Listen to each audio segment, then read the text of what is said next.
Never use it. Very few opportunities. Yeah, right. A few opportunities to use that. Gavel in. Yes. That's true. You should have seen the gavel. Mr. Hurley. Well,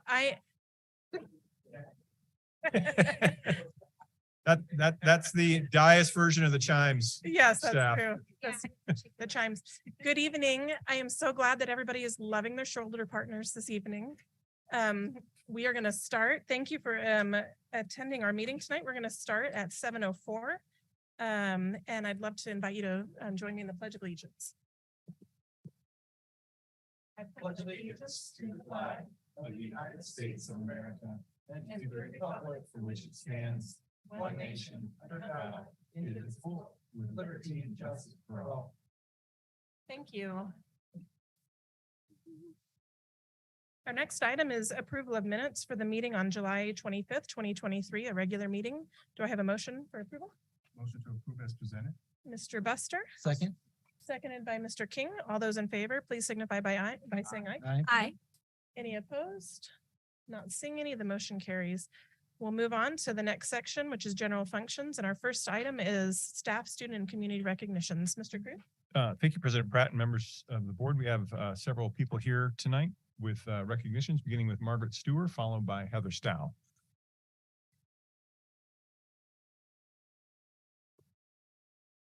Thank you, Mr. Cruz, President Pratt, and members of the board. I apologize because I haven't been here for a while, so I have a really long list of recognitions, but they are well-deserved.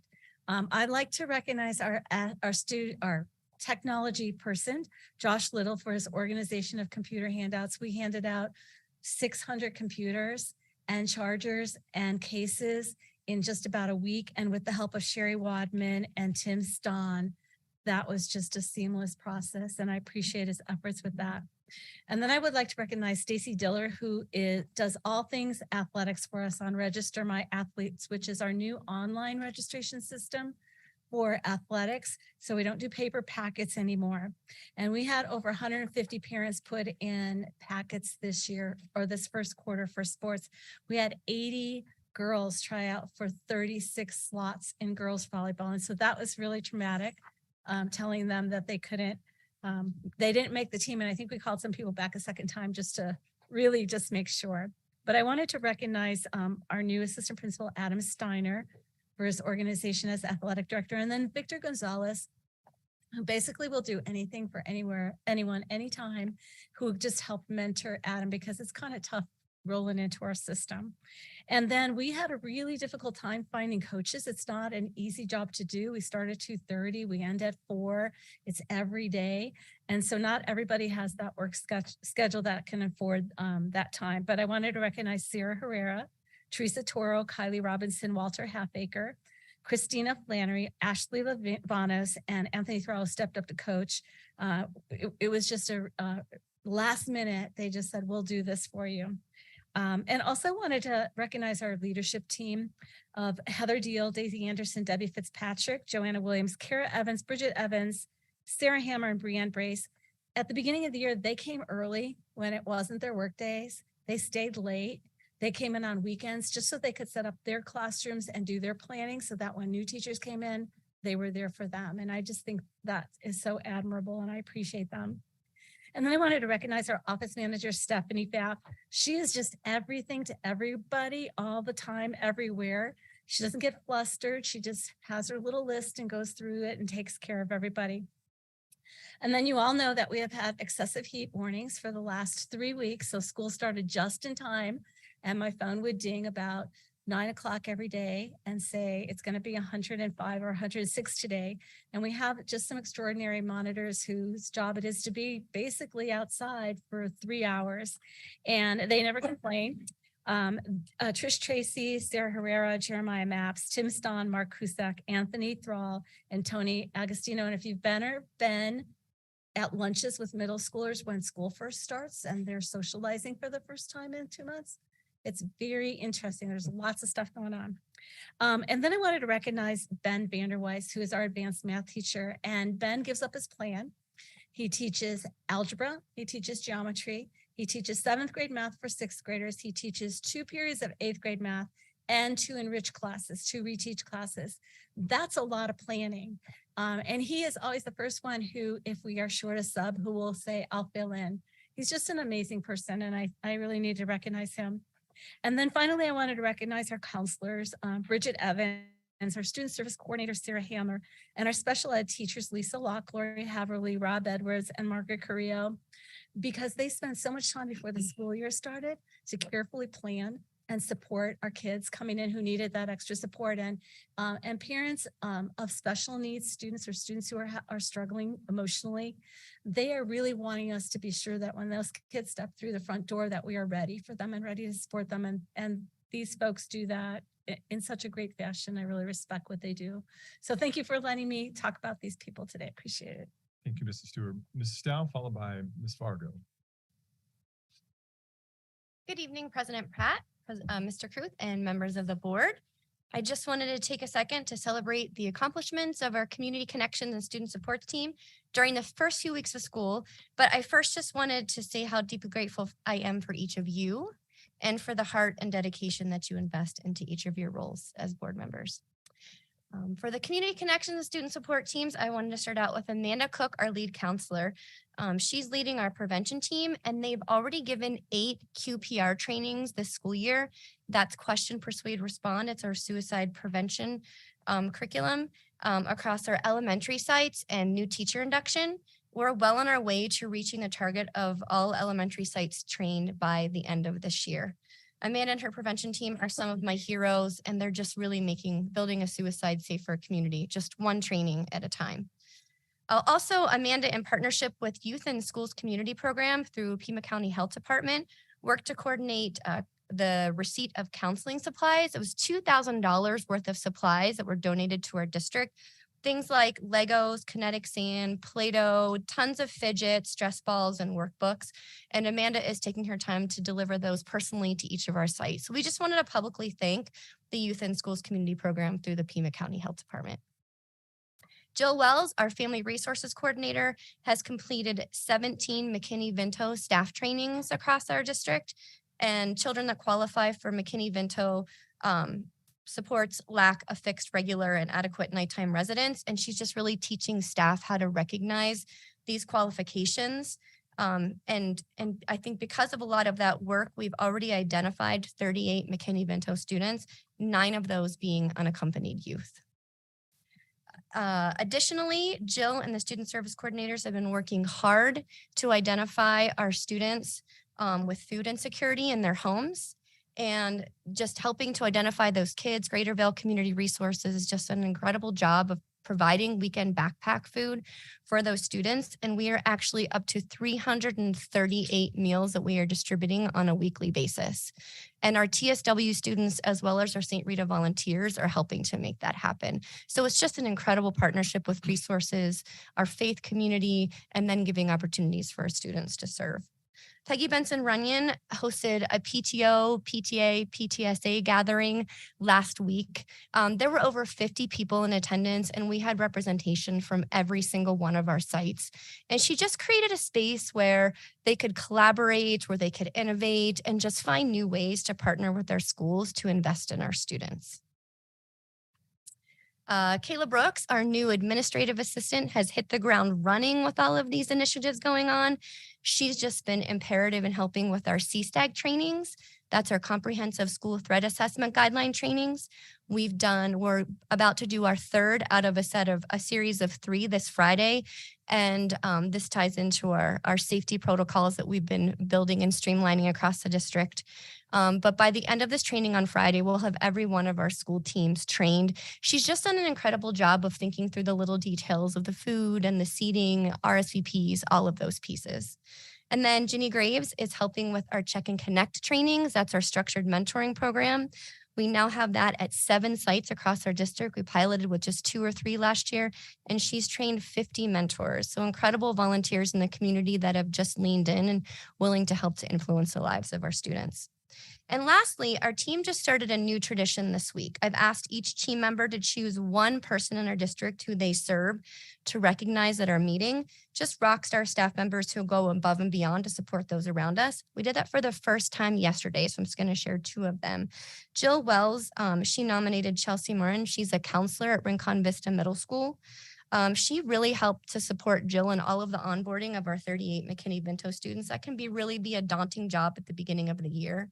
She's currently helping to mentor a new counselor. She was a social worker previous to coming here, and she's just lending her expertise amazingly. Jill commented to Chelsea about the extra time and effort that she's investing, and Chelsea's response was, "I do it for the kids. I don't ever want a child to slip between the cracks." And Amanda Cook, she chose Paula Spencer. She's a counselor at Esmond Station. She also happened to be my son's first grade teacher. She just talked about the incredible way that she supports her colleagues. Character Strong, one of our character education programs. She's built this flyer that has a link for every grade level just to help to simplify for her staff. She just built these type of resources that she then shares with counselors across the district just to make access to character education every week a little bit easier for our staff. She also found out that Amanda Cook was doing a lot of the QPR trainings alone. Suicide is a really hard topic to talk about. And so she didn't want Amanda to have to facilitate alone. So she just jumped in and volunteered her time to co-present with Amanda. And she just showed up for her when she really needed it. So I'm just very grateful for the privilege of serving alongside all of these folks as they continue to build safe and nurturing school communities for our students. Thank you. Thank you, Ms. Stell. Ms. Vargo, followed by Mr. Widosh. Good evening, President Pratt, Governing Board members, and Mr. Caruth. I would like to highlight our Mesquite all-staff retreat and then our welcome back night. The people I would like to recognize are one of the teams, Mesquite's team, Vivian Lynch, Angie Welch, Caroline Marvin, and Kirsten Bice for preparing our Mesquite's all-staff retreat. And then I'd also like to recognize our ITLs. We have an amazing group of ITLs who've been there for some time. Judy Halverson, Abigail Lawler, Junlee Ma, Elba Hurd, Caitlin Timmerman, Emma Ritchie, Matthew Huff, and Angie Welch and Caroline Marvin for welcoming and meeting our new teachers over the summer in preparation for the school year. I would also like to recognize our specialist team. Actually, let me go back to the ITLs. Mesquite has over 12 new teachers this year. And so our ITLs helped welcome them and meet them over the summer so they could be ready for NTI. So would also like to recognize our specialist team, Robin Kearns, Helen Lai, Trina Lakin, Paula Maxwell, Rochelle Port, Marissa Reese, Meady Sturm, and Caroline Marvin, who provided support for our parents with Schoology at our welcome back night. Thank you. Thank you, Ms. Fargo. Mr. Widosh, followed by Mrs. Wood.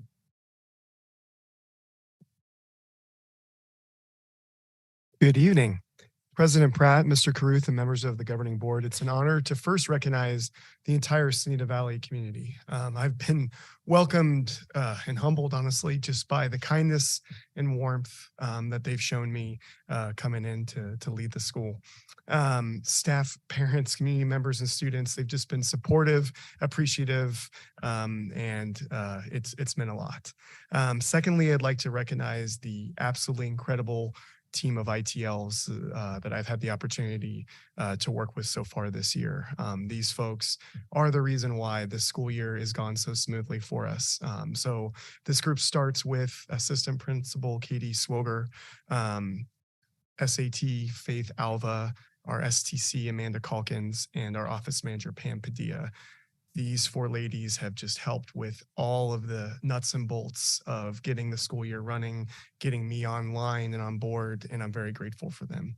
In addition to them, more of our ITLs, our teachers, are just absolute rock stars, starting with Andrea Carlton, Shaylin Cortines, Cassie Jones, Jackie Rose, Taylor Silva, Amanda Stringo, Maggie Gamble, Christina Hernandez, and Jen Heineke. These folks have been integral to such an awesome and smooth start to the school year. Finally, I'd like to recognize two gentlemen from facilities and maintenance, Brad Giles and Jared Harris. These two gentlemen go above and beyond to help support all of our maintenance needs. And while they're doing that, they're really fun, nice guys who like to hang out and build relationships with staff, students, and teachers alike. So they come right in and not only help us with very specific needs, but they just add to that culture piece as well. Thank you. Thank you, Mr. Woodhouse. Ms. Wood?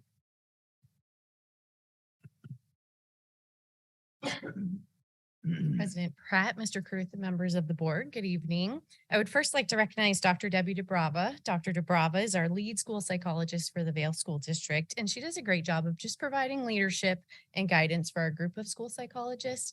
You may not know, but there's a national shortage of school psychologists, and in Vail, we're facing the same shortage. But Dr. DeBrava has done a great job of just leading the group and making sure that every school has what they need, and we're not just maintaining compliance, but still keeping that really high bar of what we expect school psychologists to do in Vail. So I really appreciate just her going above and beyond to support that group. My second recognition is for our teachers and staff who participated in our extended school year program over the summer. We are required by law to run an ESY program for students in special ed that show regression on skills during an extended break. Every year when I visit ESY, I'm always impressed by the impact that these staff make. They really not only help students make more progress towards their IEP goals, but they make it really entertaining and fun for them. The students really, truly enjoy being there. So I appreciate them giving up part of their summer in order to continue to watch our students grow. My final recognition is a little bit of a teaser for a special project that we're going to present to you at the next governing board meeting. But I really want to just thank Mr. Aaron Schmidt and Mr. Rob Davis that have partnered on this project. It's really just, can't wait to share more details and have you experience it next time. But it's really just a opportunity to show how partnership really allows us to do something creative and fun that will make such an impact for students. So I want to thank them for their dedication to the students and for helping see this project through. Thank you. Thank you, Mrs. Wood. And the big reveal will be next board meeting. Just have one other district-wide recognition.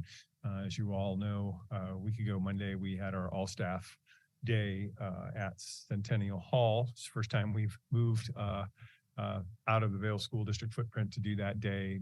It's such a critical time for us all to come together, is literally in one place, and with a sense of being one organization for a common purpose. And the day went incredibly well. And the fact that it went well had to do with many factors, although I would say that the large portion of that was borne by the planning committee that helped. And so we'll enter all the planning committee names in the minutes to recognize them. But I'd also specifically like to call out Ms. Cindy Peterson, who somebody had to be the point person in doing the work, and especially in regards to a new venue. And she took that on flawlessly and almost without grumbling the entire time. And yeah, just did an incredible job. So thank you to the planning committee, and especially appreciate the work and effort above and beyond by Ms. Peterson. That's all I have. All we have for staff student community recognitions this evening.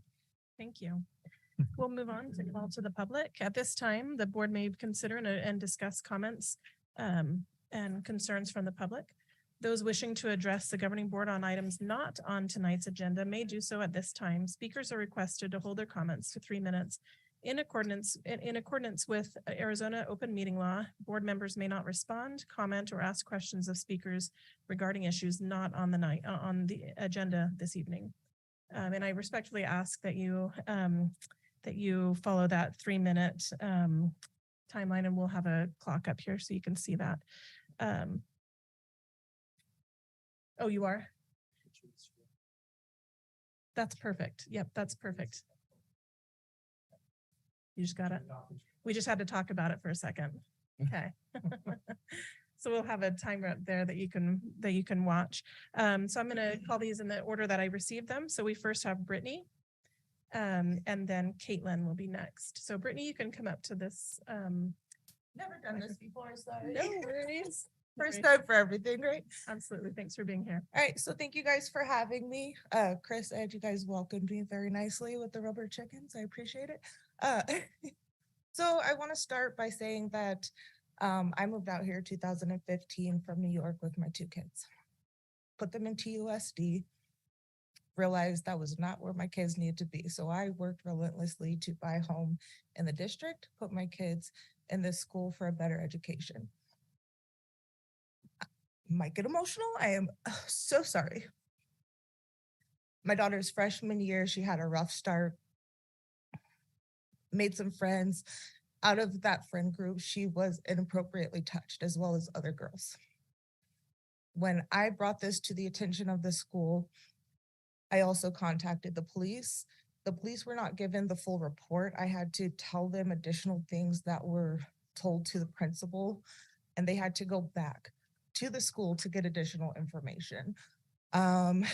I was informed by the assistant superintendent that he felt the decision was just, and there was nothing else that I could do. Multiple girls were involved in this, and nobody else's parents, from what I understand, except for one other girl's parents were contacted. End of school happened. My daughter goes on, hopes that summertime, everybody will forget and she can go back to school. From the first day of school this year, she has been relentlessly bullied by this kid who rides the bus to school with her. They put her in the same class as this kid, knowing what happened. And the school has just let me down and my daughter. And I can't sit here and not let my daughter have a voice. And I'm here to beg you guys for help because this isn't okay. I've been told multiple times to change schools because she needs to be the person to make that change. She was the only girl that had enough courage to stand up for herself and these other girls. And now she's being separated from her friends from the school.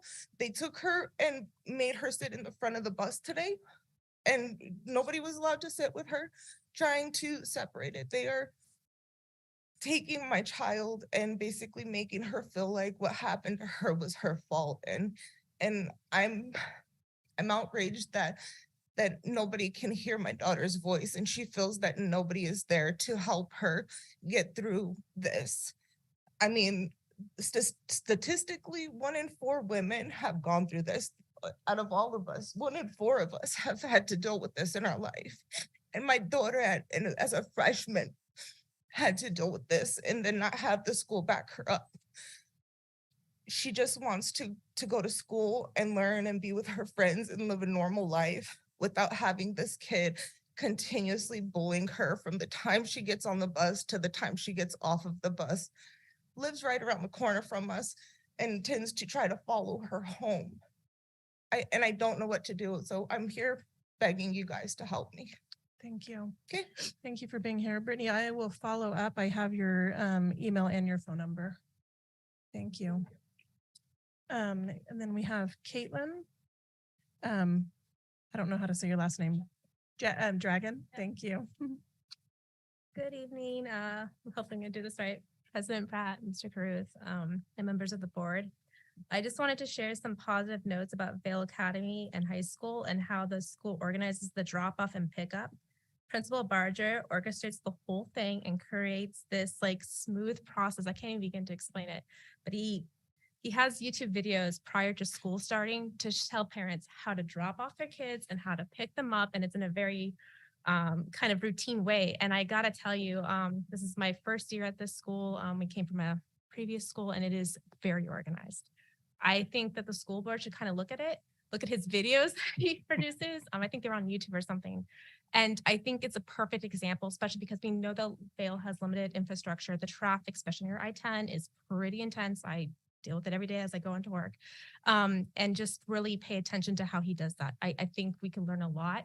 I was super, just very happy. And I think it's a very positive thing.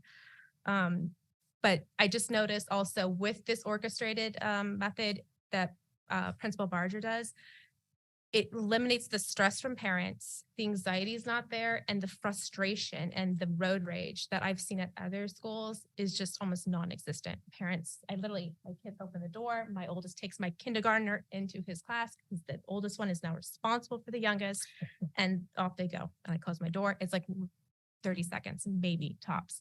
Same thing with pickup. It's super simple and the traffic is just not there. So I just think that's super positive, and I hope you guys can just see what he's doing. I also wanted to say a small acknowledgement and thanks to Francesca Lomonico, who's the director at the community programs at ORE. My children attended the after-school program and camps for 2 years, and I have nothing but positive things to say about this woman. She creates a very warm, inviting, and inclusive place for my kids, especially my youngest, because he was getting bullied a little bit. And she made him feel very safe and welcomed and comfortable. And I just cannot thank Francesca enough. So I really want to say thank you to all of you for having leadership like Francesca's in the school district. So thank you so much. Thank you. Thank you so much, Caitlin. Appreciate it. Our next item is acknowledgement of public requests to speak. This would be items on tonight's agenda. I don't have any requests. Are there any other members of the public wishing to address the board? Don't see any, so we will move on to the superintendent's report. Mr. Kruth. Thank you, President Pratt. No report this evening. All right. We'll move on to board reports. Do any board members have a report? Ms. Tippett. Thank you. I had the opportunity to attend the Digital Common Values Committee meeting. Goodness, about a week ago. Yeah. And I just want to thank all of the parents and staff who took the time kind of at a really kind of chaotic time of year to come out and support the effort to come together as a community and work on outlining digital values for our school community and for our students. That was a great night, and thank you to Mark Breen's team for leading that effort.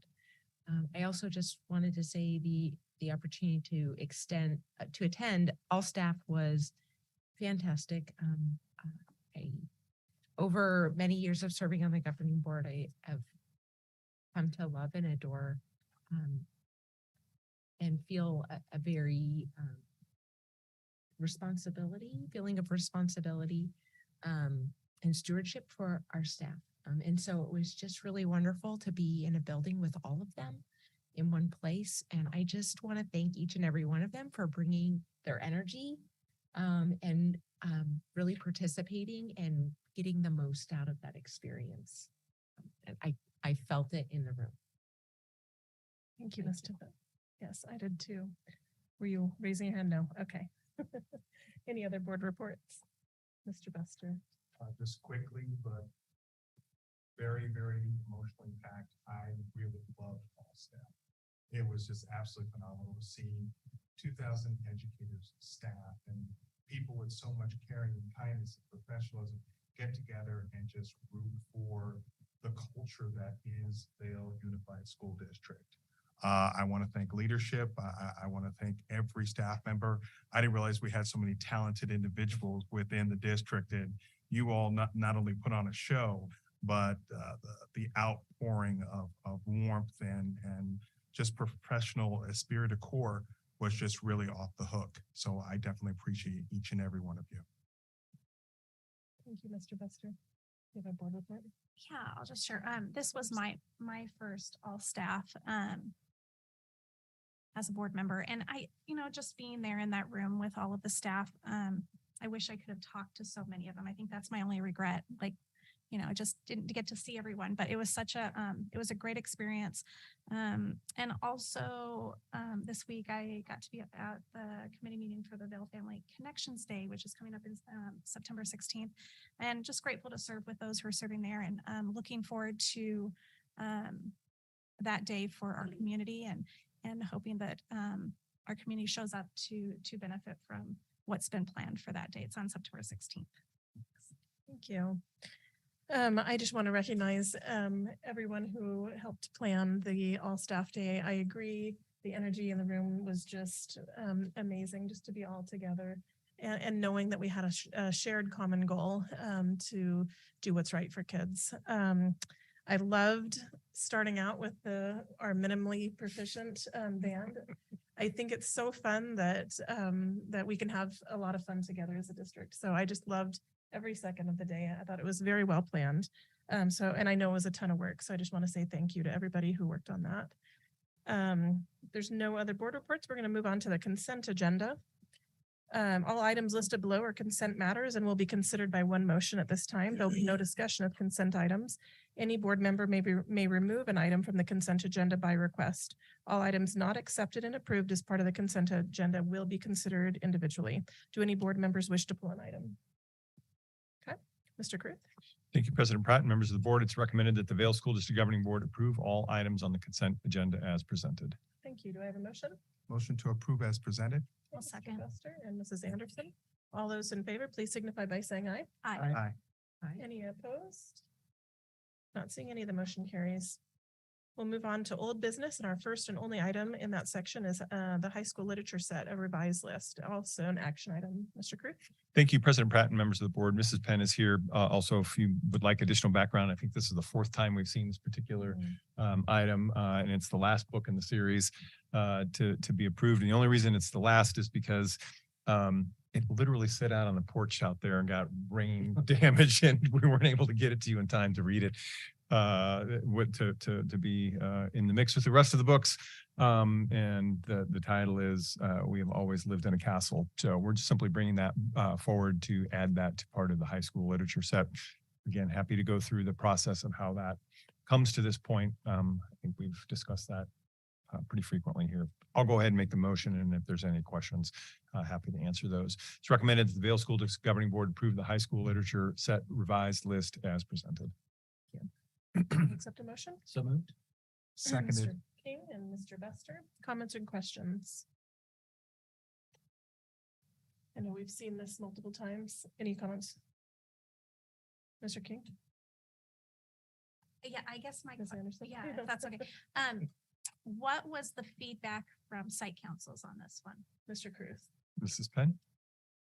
President Pratt, Mr. Clerk, members of the board, there was no concern from any of the site councils on this one. Thank you. Any follow-up questions? No, okay. Did you have a question, comment? No, okay.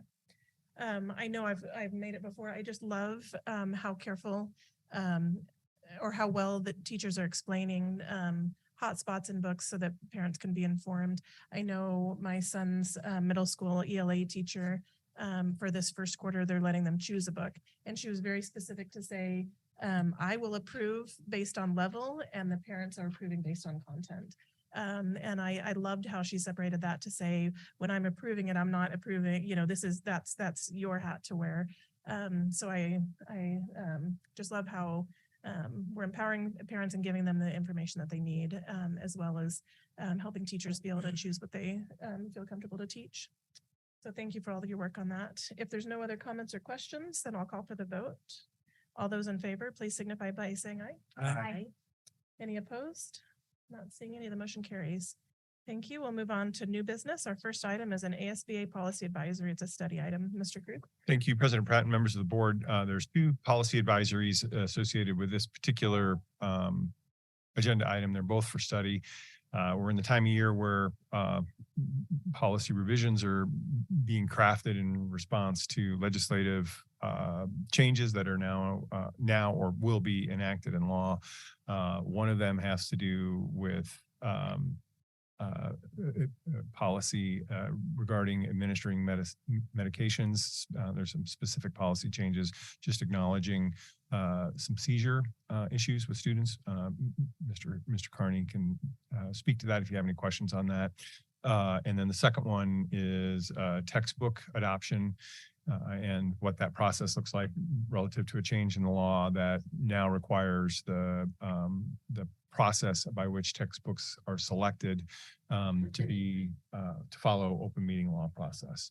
So pretty straightforward this time around. Happy to answer any questions or feedback. Again, it's a study item, so I should also add our staff have fully gone through these policies. The particular one regarding the seizure issue is really straightforward, not really any actionable things for us to change necessarily. The one on textbooks is actionable only, and that would have to do an open, just post meetings and those kinds of things. When we do that, fundamentally, when we look to adopt a textbook, fundamentally, we don't adopt that many textbooks in Vail. So not a critical issue. but again, happy to answer any questions. Thank you. Comments or questions? I'm seeing one from Mr. King. With that being said, anything that comes out of literary review, would that be considered textbook adoption? Would that and be subjected to that 60-day review period, or would that just apply to common textbooks used in classrooms like biology and algebra, things like that? It's would not be a textbook. That would just be considered a supplemental material to the class. And further regarding your question, there isn't a process that the process that we have in place to select high school literature for that is presented to students as class-wide assignments is our internal process, including the process that we just went through to bring that to the board for final approval. Any other comments or questions?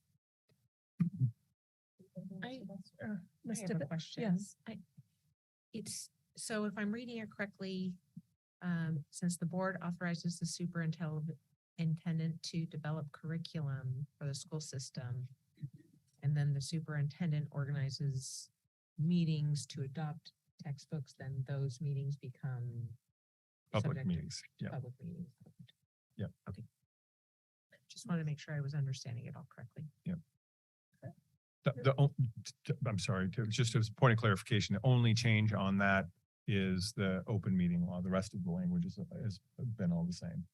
So it's fundamentally, what the policy states is it's the district's, my responsibility, i.e. the districts, right, to come up with our curriculum and develop and implement a curriculum, which we've been doing obviously for decades. The twist on this is it's in addition to having the 60-day review period or 90-day, can't remember which one it is. I have to look at the policy. It just slipped in my mind. 60, that's what I thought. Thank you. Is just doing the open meeting process. It's just to add transparency. Mr. Bester? Answered. Thank you. Okay, thank you. Any other comments or questions? No. Okay. So this is a study item. I'm assuming we'll see at the next meeting.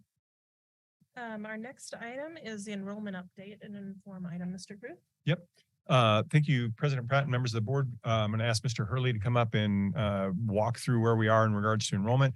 Fundamentally, we are up and running now and past the 10-day drop period, which just means that our enrollment picture is clear now. We know those people, those students that are with us and those students that didn't tell us that they weren't going to be with us any longer who aren't with us. So just want to give you some information about that. The intent tonight is to just give you a picture of where we are with enrollment in regard to what that means to the budget that was passed, which is based on certain enrollment projections. I'll just add the caveat that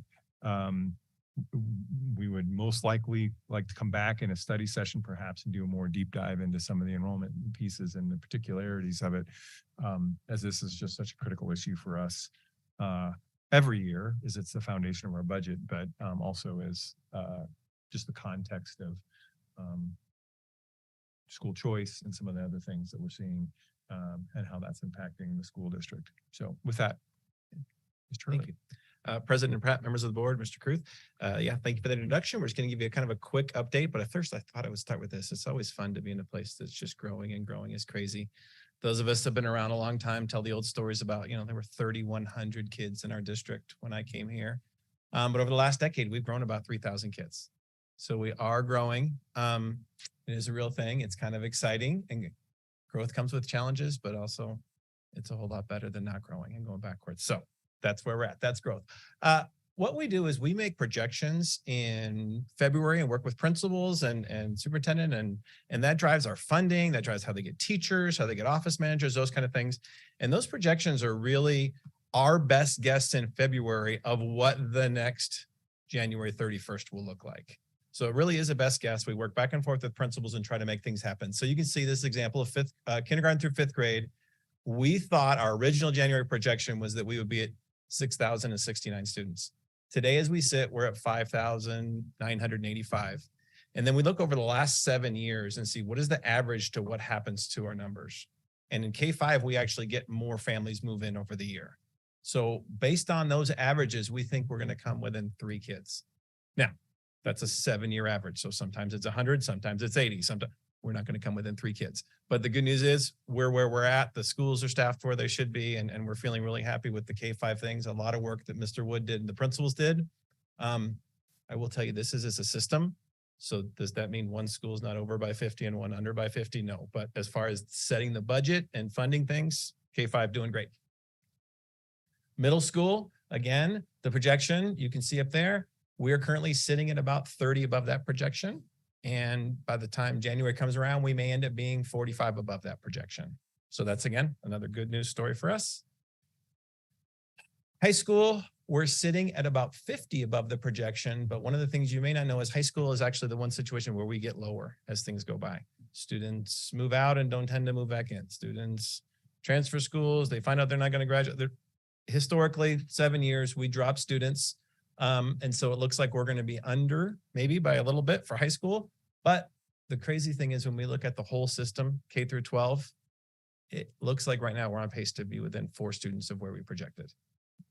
So sometimes you close your eyes and hit the bullseye with a dart. No, I'm just kidding. It's very hard. It's a lot of time, a lot of work, a lot of data. I showed Mr. Kruth today, every single grade level, every single thing on August 8th for the last 13 years. Like this is where we were. So we have all kinds of great data to say this year's seniors were this much when they were in 5th grade and 4th grade and how movements change and those things happen. So the good news is it looks like the budget is going to be right on about where we were. One just kind of exciting thing I would tell you is we spent a little focus last year on kindergarten. If those of you around January, we start saying, hey, let's really focus on kindergarten. That's a place that people are more likely to come from. We're up 33 kindergarten students from last year. And it's actually our 3rd largest kindergarten group ever, which is good news. We know that birth rates are declining, but they are building some houses.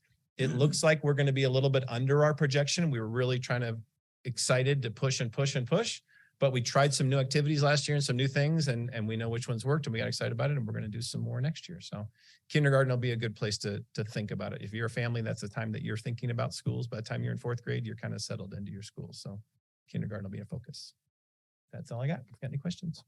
Happy to answer any questions or even collect questions if, because we may not have all the exact details as this is new data to us, but happy to collect questions too, and we can explore those further in a study session. Thank you, Mr. Bitt. It sounds like middle school's a little squishy. And I'm wondering if there's a plan to address that. Yeah, unsquish it by bringing in some additional staff. Mr. Kruth? We're actually okay. From a staff standpoint relative to the, so you have, how do you staff and then what are class sizes? We're okay. We're in that band that we're okay. We have given all principals the directive, and as you know, there was we created some reserve in our budget, which gives us the flexibility to say, hey, when you need relief, you let us know. We just justify the relief, and then we bust loose another position to help with relief. Because as Mr. Hurley said, while we can project across, you have to project across 23 different schools and what that looks like, and there's some variance in that. So that gives us a relief valve, and we have not had a request recently in regard to middle school. Mr. Hurley? The one thing that I would add, President Pratt, members of the board, Mr. Kruth, is that the projections are very different than capacity. Yeah. So projections are what principals and us work together with to say, what do we think things are going to be next year? So I'll give a real easy story from last year because lots of us know Esma Station. So Esma Station is a school that has 3 teachers per grade level. So there was a situation last year, one of the grades where we thought, hey, we think you're going to be at about 66 students. So that works out to be 22 students per teacher. That's not full. They can take more kids. That's just what we said. We're going to agree that that's where we think you're going to be, and that's where funding is going to be. So if 70 students move in and we're 23 and 23 and 24, they're still not full. They're just over by a little bit. So I think when you see those things, sometimes it's scary to see over. That's over our guess. That doesn't necessarily mean it's over their capacity. Yeah. Thank you. Did you have a hand raised? No. Any other questions?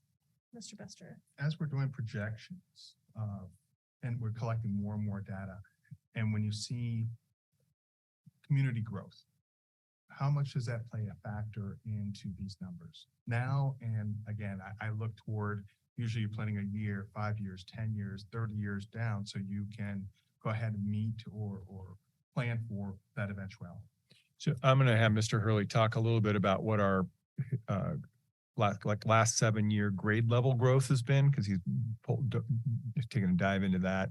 And I think you're asking a really good question, and it probably needs more further explanation at length, but I'll perhaps in a study session. But what I would say to you is we're seeing when we experienced the level of new home growth in our community in the early 2000s, which is similar to the pace of new home growth that we've been experiencing, I would say, over the last 2 years. I'll give you a very concrete example. At the elementary level, we could say every new home brought in 0.25 new elementary students. We're in a situation now where it depends on neighborhood, but we're at about 0.2 new elementary students per new home. So that's what we're looking at, and we've done a number of things over the last year. One of them is being able to geocode where kids are, and we can know by neighborhood what that looks like. So that's how I can tell you what that number is, because we can map that by neighborhood. There's numbers of factors on that. We are indeed growing as a district and as a community, and in regard to new homes, we are indeed facing the headwinds of declining annual births, which are now down about 20% over year to year over what they were about 13 years ago. And we are in a situation where school choice has always been something that's been wide open, and we embrace that as an organization and offer many choice options for parents. But with the expansion of the empowerment scholarships to any student, where the state now has over 60,000 students who are on ESAs, which is about somewhere between 5 and 6% of all students in Arizona, we can assume, we don't know exactly because we don't have a way to track that, but we can assume that there's a number of families in our community who are also choosing that path. So we're running into some headwinds of those two factors, declining annual births and expansion of choice, where we otherwise would have seen that growth. So our projections long-term, we're really being able to dial in a little better and need to be more realistic about what those things look like as we move forward, and frankly, how we communicate to our community, how we communicate to parents. All of those things are really critical. As far as projection, Mr. Hurley, what President Pratt, are. Mr. Carruth, members of the board, the only other thing that I would add to that was it used to be a whole lot easier. The only other thing that I would add to that is we work with the local builders. So actually, Amy Kessel and I went out last week and met with all 21 people who are business that are selling houses currently in our boundaries, and sent them flyers and gave them information and did lots of things. And I know Jerry Wood works with them on a regular basis as well to figure out what's phase 2 looking like and how many rooms are you going to put in? Are these going to be 5-bedroom places or 3-bedroom places? Are they going to have mother-in-law suites? And then we're able to use that coding to really try to figure out, well, what is this neighborhood really producing? So we could literally live today, Mr. King will come into my office sometimes and geek out on this, and we can say, hey, they've built 40 homes in this neighborhood. How many kids have we gotten out of there? Kindergarten kids, first grade kids, second grade kids, third grade kids. So it helps us a little bit make projections. It's not as easy as it used to be, but part of that is the home prices in our community are just really varied. And so what a young family can afford and what people can do is it's a whole lot different than it used to be. I told Mr. Carruth, I'll show you a story. It was really interesting. I met with one of the developers the other day, and they talked about, do you want to see our house that we have? It's amazing. It's great. I think it'd be great for your family. As I was giving her the flyer, starts at $595. Wow. Okay. The first house I bought in this community was $205, and it was on the golf course with 3-car garage and a pool and 5 bedrooms, and things have changed. And how many of you sold so far of those? No, not yet. Okay. But so do those people have 4 little kids? Maybe not. But we're able to go back and track and look at the data and find out what's happening. And again, these are projections. It's the best we can do, but we take it very seriously because it's something we set our budget on. So we try to do the best we can. We spend a lot of time on it. Thank you. Great questions. Any other questions? No. The only question that I have, and it may be one to bring back for next time, just wondering, when you talk about activities, you said that some were more successful than others to draw, especially kindergartners.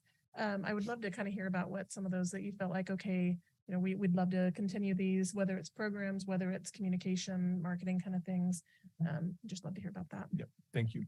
And since this, I will speak this since it's on the agenda. Also, one of the other realities that we have to acknowledge is that historically we've not had a lot of room for out of district open enrollment. So we haven't had a lot of students who are here out of district open enrollment.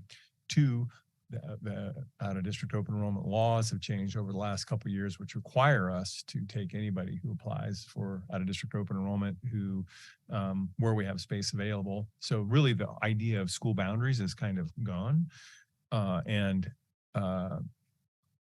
Three, therefore, to your point, we've been marketing a little more broadly. But that's one of the pieces of data we don't have completely clear yet, is what the exact, and we can see what the numbers increase are, but where the, you know, what are new out of district open enrollment, what does that look like? And frankly, it's not just out of district open enrollment we're trying to track with ESAs the way they are. We also need to make sure that our kindergarten, our parents of kindergarten students are aware of us and are considering us as a choice option as well. Thank you. Okay. There's no other comments or questions, and we'll move on to our next item, new student health nurse position. That's a study item, Mr. Cruz. Thank you, President Pratt, members of the board, Mr. Carney. Thank you, Mr. Cruz, President Pratt, and members of the board. With the hiring of Christy Wissinger there as our new district nurse this year, we've been taking a lot of time to just evaluate our district health services and our current model, not only staffing, but how we deliver those services. And certainly, as Mr. Hurley shared, we've had tremendous growth over time. And with that tremendous growth also comes an increase in student medical needs.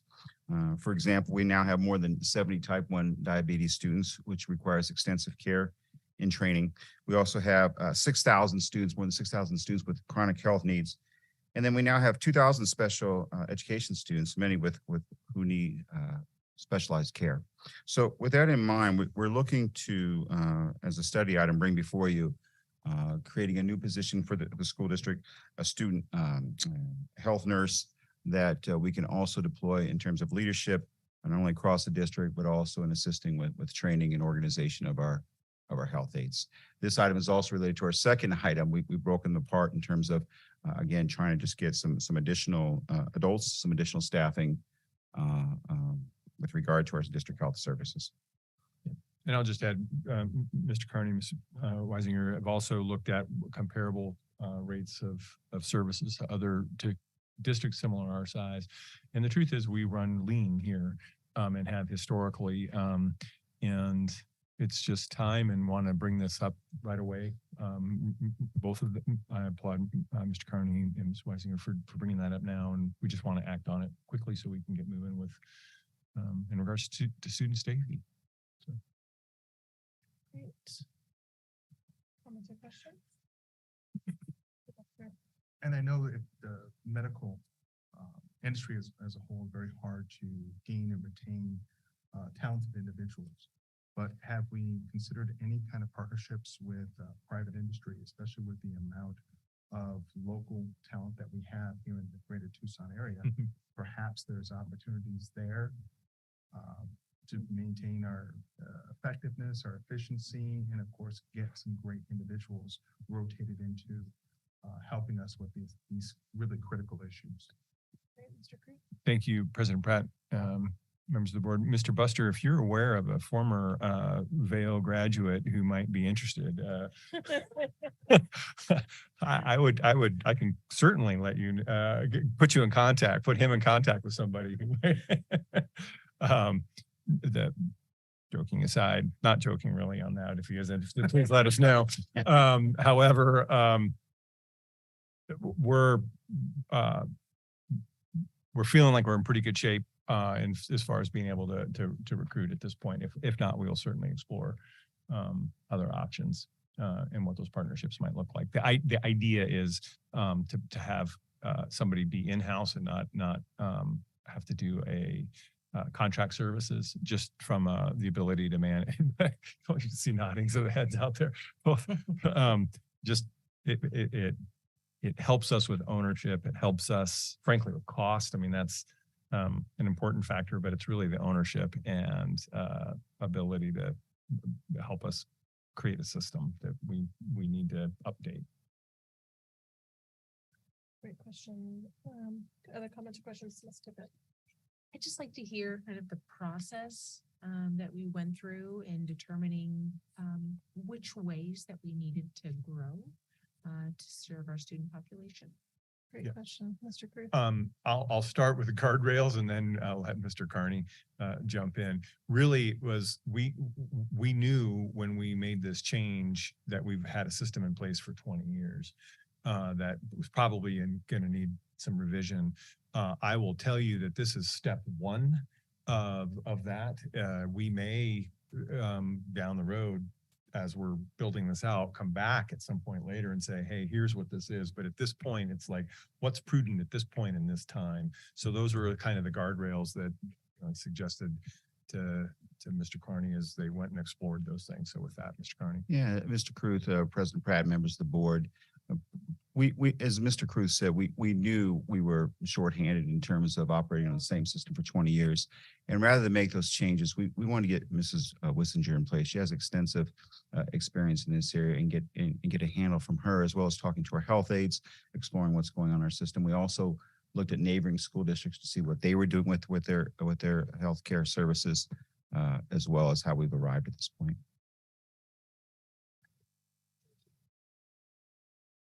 Other comments or questions? Let's do it. Do we have existing staff that might want to step into these new positions that have the existing qualifications? Mr. Cruz? Mr. Carney. Yeah, Mr. Cruz, President Pratt, members of the board. Certainly that's something we'll be exploring. We'll be opening it in-house as well as out of district as well. And so if people hit those qualifications, then certainly we'll be looking to interview them. That being said, this is a little bit different than some positions, right? Because there is a certain level of safety that's required for proper certification. Mm-hmm. I will I have a family member who's in healthcare, and that's why it's a highly sought after field. It's also it's tough there too, and so this is the conditions by which we feel are attractive and to find a high quality person. So, any other comments or questions, Mr. Bister? If you would this, as we're gaining the staffing, as we're gaining that programming, would this work with our CTE program? Maybe help with the medical track that we're trying to establish, and of course, obviously being for the greater good, because we'd be producing great medical folks out there that would go out and into the public and do great things. Great question, Mr. Cruz. Yeah, thank you, President Pat. Mr. Buster, I think that is certainly a possibility down the road. Step 1, 2 through 10 are certainly to just stabilize what we have and make sure that the folks that we have in place are well trained, that there's good and clear, consistent structure in place for that, so that the safety of the students that we're entrusted with, we can have that in place. And that's honestly is going to take some time. We just heard Mrs. Stow talk about how building out a lot of the things we have around mental health services. That's been a 2.5 year to 3 year process. And we're seeing things that we're laying the foundation. Now we're seeing people run with those things. I imagine that this will be a similar process. It's going to take a year to start really laying foundation, or 2 to tweak some things, and then we're going to need to figure out what the adjustments are from there. And if I may, as far as a follow-up, I know we already as a district have a great working relationship with Pima Community College, U of A. I'm looking as far as the medical colleges that are within those programs. Are we working with them to maybe, again, that piece of having that track and have them come back to us? Great question. Thank you, President Pratt, members of the board. It's moving a little bit into the, what are we doing with CTE? I would say that's more of a CTE question than this position question. The short answer to that, without getting too far off this agenda item, is yes, we are working with those programs, especially on student placements and other things. Great. Okay. I do have one quick question. I'm looking at the education and experience requirements. It does say a bachelor's degree and RN certificate or license. Because of the education of a nurse, you can have your RN without having a bachelor's. Would we consider an individual without a bachelor's degree, or is that a required aspect of this position? Mr. Carney? Yeah, President Pratt, Mr. Cruz, members of the board, my understanding that is a requirement. Mrs. Wissinger, anything you want to add to the conversation on that? That would be the minimum requirement for this position at this time.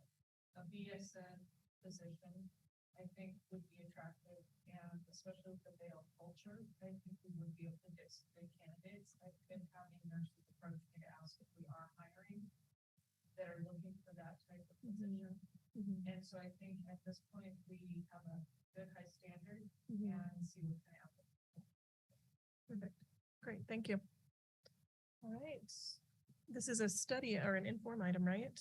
So we will see this again, but if there's no other comments or questions, then we'll move on to the next. Thank you, Mr. Carney. Actually, you're probably staying up here for the next one. Yes, I am. So we'll move on to reclassification of special education medical assistant, also a study item. Mr. Crew. Mr. Carney. Yeah, thank you, Mr. Cruz, President Pratt, members of the board. Rather than go into again the need for where we're at within in terms of the growth and the increase in medical needs, I just want to point out to you that Peggy Krause Pittenridge has been doing a phenomenal job for us as a special education medical assistant. However, again, as we analyze what her role is and her duties and responsibilities there, we recognize a few things. One, we're asking her to do a tremendous amount of things and tasks that are not commensurate with not only the pay for the job, but the title for the job, as well as the days. And so we're coming back to the board to ask to look into changing the title for this position, as well as increasing the number of days for this position, also increasing the level of responsibility. And then lastly, she is currently supervised by Michelle Wood, our Director of Special Education. We're going to be looking to, with the approval of Mrs. Wood, to look to put her under the supervision of Mrs. Wissinger. She'll still report to Mrs. Wood in terms of speaking with her and making sure they connect so that they have that communication going in terms of the needs of special education students. But at this time, we want to bring this before you as a study item before we might bring it to you in the future, to again, as we look to change the title, the number of days and the responsibilities, as well as the pay. Thank you. Comments or questions? I think this is great. I just think, sometimes as we're growing, you kind of realize, I'm sure we've all seen it when our kids come out after they put their jammies on and their jammies are like this, too small. So kind of feels like that's what our district's doing right now. So, so thank you for taking the time to look at these. Again, this is a study item, so if there's no other comments or questions, I'm sure we'll see this again. Our next item is adjournment. Do I have a motion to adjourn at 8:06? Ms. Anderson? Second. Mr. Buster, I don't know if you did you? Oh yeah, Mr. King. Okay. All those in favor, please signify by saying aye. Aye. Any opposed? Not seeing any. The motion carries. Thank you. Have a good evening.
Hi there. You always land on your feet.